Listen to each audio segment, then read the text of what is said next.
Cloud.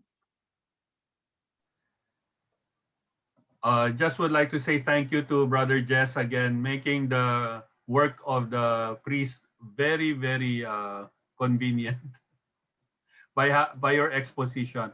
I just would like to share this. I always share this during weddings, that only one being can go in between the marriage, and that is Christ.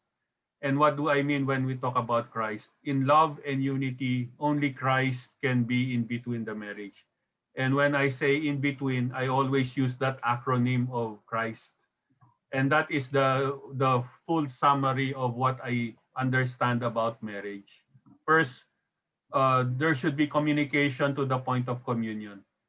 There will always be a need always to engage into open communication. That is why even sexual relationship is about communication, communicating intimately, exclusively with the person that you love. And communion, which means to say beyond the sexual engagement, when you grow old, there's still the non-verbal union that you understand each other. And that is the thing also we have with our Lord. When you are already, you engage with God in adoration without words, and yet it is something that you experience totally and becomes clear to you. The H is when there is communication, there should be honesty to the point of humility. When there is honesty, it brings about the understanding that every communication should be not without deceit. It should be without deceit. It should be without deceit, rather. It should be something that will always not create doubt or distrust or skepticism, but more than anything else, when you accept each other in the truth of who you are and what you say, there's humility, accepting the truth that sets you free. So humility means that you engage in the person not as one dominant or above the other, but something that has to do with having to accept the person. That's the reason why sometimes Jerry Maguire's helps in the relationship when he said, "You complete me."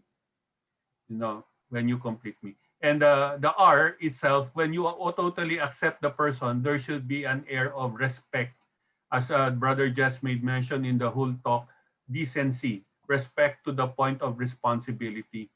There should be always a degree of a dignifying degree of relationship in marriage. So which means to say when you are with that person, you don't allow yourself with over familiarity, but always look at the person as God's gift to you.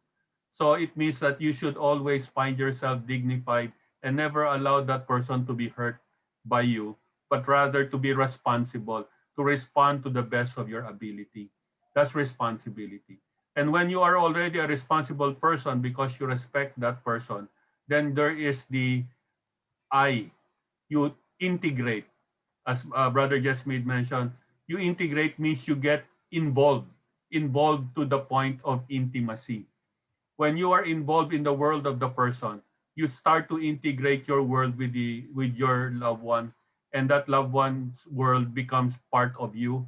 And that is the most beautiful thing. It is not a point of conflict or contradiction. It becomes a moment of intersecting, complementing relationship that brings about a foundation of your history together, and that becomes intimacy. Intimacy is not only when you're physically intimate with one another, but your emotions, your life, your memory, and at the same time your heart and spirit becomes one with the Lord. And that is, I do believe, what intimacy brings us to. It's a certain maturity in relationship, to the point that when you are already in the I, you start to serve serve each other without counting the cost, without condition, without price, or without repayment or reimbursement. You serve to the point of sacrifice. And when you start to understand the meaning, you invest on that relationship because you sacrifice time, talent, and treasure, and everything that has to do with your relationship in marriage. And you put yourself into that without counting the cost. And when there is already sacrifice, then there would be the last. The last is what Brother just made mention.